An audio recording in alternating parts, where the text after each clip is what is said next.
그러니까 반갑습니다. 이제 3월도 중순이고 이제 4월 달에는 만연한 봄이 되겠네요. 그렇지만 우리는 아직까지 코로나로 인해서 안심할 수가 없는 형편입니다. 계속 기도하셔야 되겠습니다. 오늘 3월 15일 월요일 말씀 읽겠습니다. 요한복음 10장 10절입니다.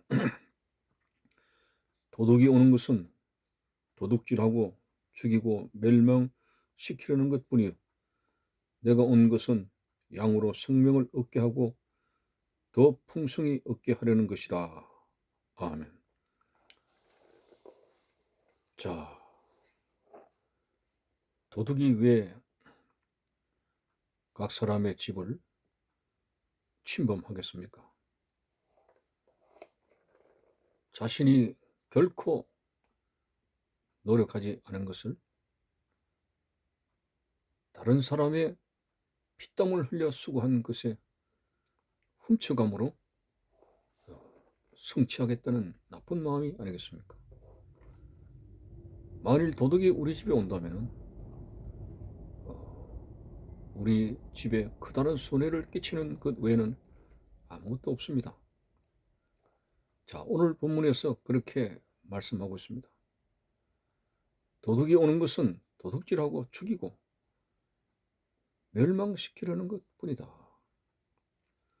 그렇지만 예수님이 이 땅에 오신 것은 그분의 택한 양떼들에게 생명을 주시기 위한 것이고 그 생명도 풍성하게 주려는 것이라고 예수님이 설명하고 있습니다. 오늘 이 도둑을 예수님께서 왜 자신을 도둑과 감히 비교를 하신 겁니까? 예수님은 하나님이시고 하나님의 아들이시고 거룩하신 분인데 어떻게 자신을 도둑과 비교를 할 수 있겠느냐 하는 것이죠. 여기서 이 도둑은 단순 물질을 도적하는 그런 도적이 아닙니다. 우리의 모든 삶을 송두리째 앗아가는 도적, 다시 말해서 사탄을 말합니다. 사탄은 우리의 영혼을 도둑질하고 우리의 행복한 모든 삶을 도둑질하며 지옥으로 빠뜨리게 하는 정말 도적 중에 도적이죠. 이 도적이 오늘 세상 문화에 여러 가지 죄라고 하는 씨를 뿌려가지고 거짓된 종교, 거짓된 향락, 거짓된 행복 이런 것들을 뿌려가지고 오늘 이 땅에 살아가는 하나님이 창조하신 하나님의 형상을 닮은 아름다운 사람들이 사탄이 뿌려놓은 거짓된 그런 씨로 극이된 악한 열매에 젖어가지고 모든 걸 잃어버리고 마는 것입니다. 자, 그런 의미에서 예수님은 포괄적으로 그런 사탄의 도적과 예수님은 대조적인 그러한 모습으로 설명하고 있습니다.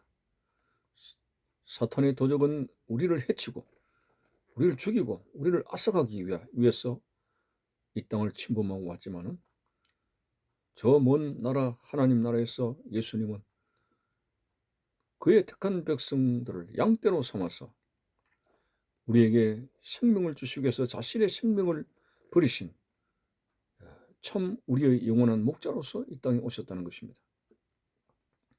그리고 그분은 우리의 마음에까지 오시는데 누구든지 그분의 두드림 속에 성령의 감동 감화에 녹화하는 소리에 마음의 문만 열면은 주님은 우리 속에 들어오시며 우리는 성령으로 거듭난 자가 되고 그리스도와 함께하는 자가 되고 주님과 함께하는 복된 사람이 될 수 있다는 것 중요한 것이죠.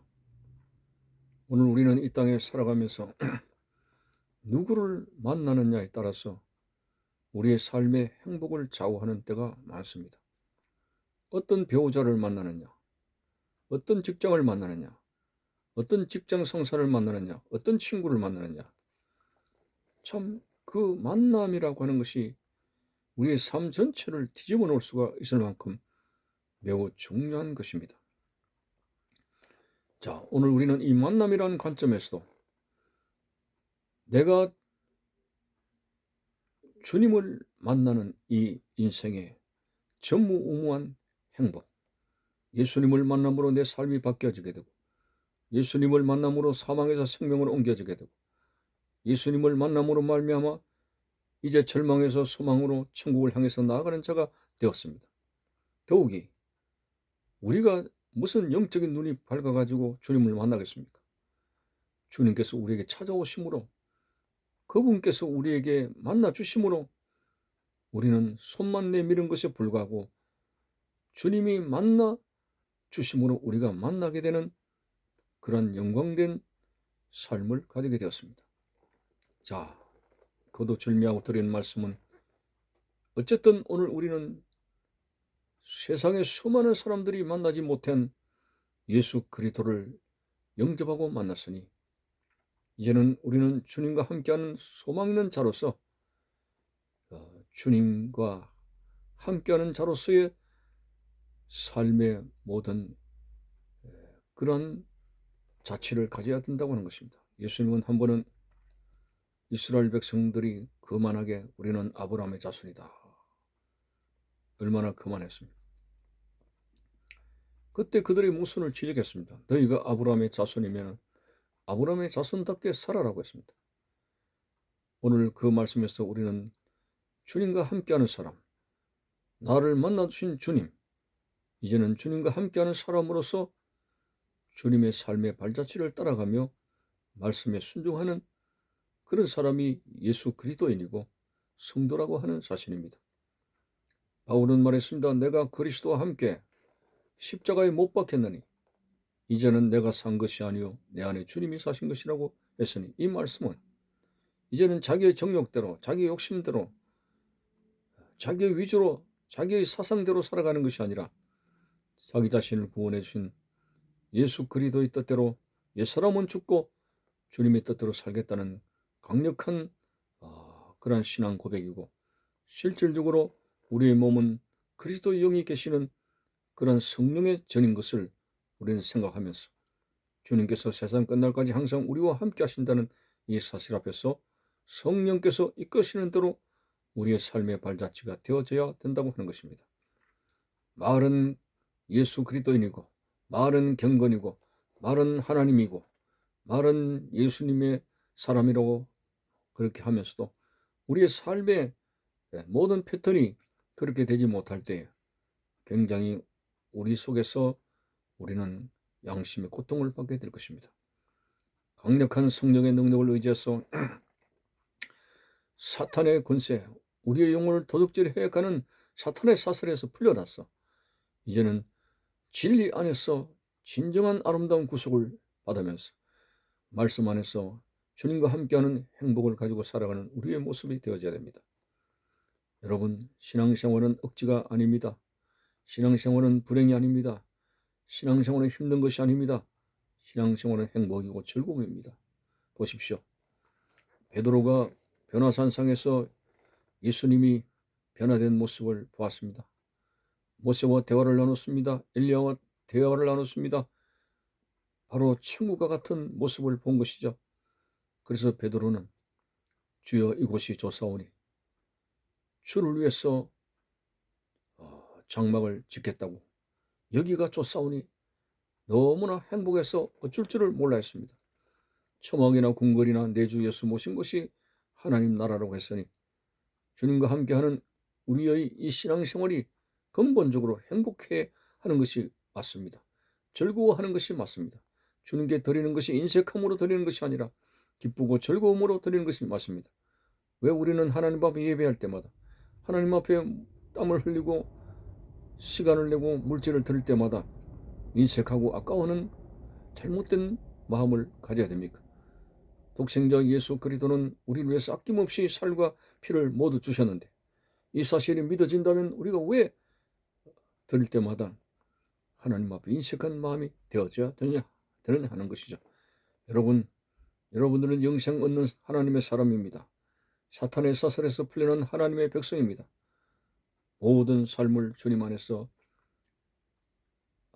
자원하는 마음으로 과부가 두렙돈을 바치게 될 때에 생활비 전부를 내놓는 그 자원하는 심령처럼 오늘 주님의 은혜를 생각하면서 나를 선택하신 주님의 은혜를 생각하면서 우리는 기쁨과 즐거움의 신앙생활이 근본적으로 되어져야 되고 신앙생활 그 자체는 원래 부담스러운 것이 아닙니다.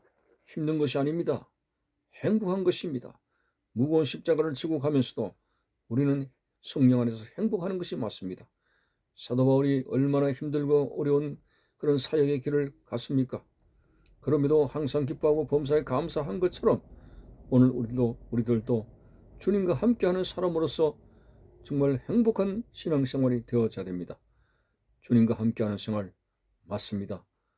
우리에게는 성령이 계시고 주님의 영이 계시고 주님이 우리를 선택하시고 목자가 되셔서 오늘 또 이 월요일부터 계속적으로 직장과 모든 일터 모든 것에 하나님께서 인도하시기 때문에 목자 되신 하나님의 뜻에 따라 순종하고 나아가면 우리의 삶이 날마다 행복할 것이며 우리는 감사함으로 영광을 돌릴 수가 있고 그리고 그분 앞에 기도할 수 있는 능력을 가지고 살아갈 수 있습니다. 주님과 함께하는 여러분, 주님이 우리를 만나준 여러분, 이 만남의 행복 속에서 주님 안에서 기쁨과 감사함으로 살아가며 오늘도 행복한 믿음의 하루가 되시기를 바라는 것입니다. 감사합니다.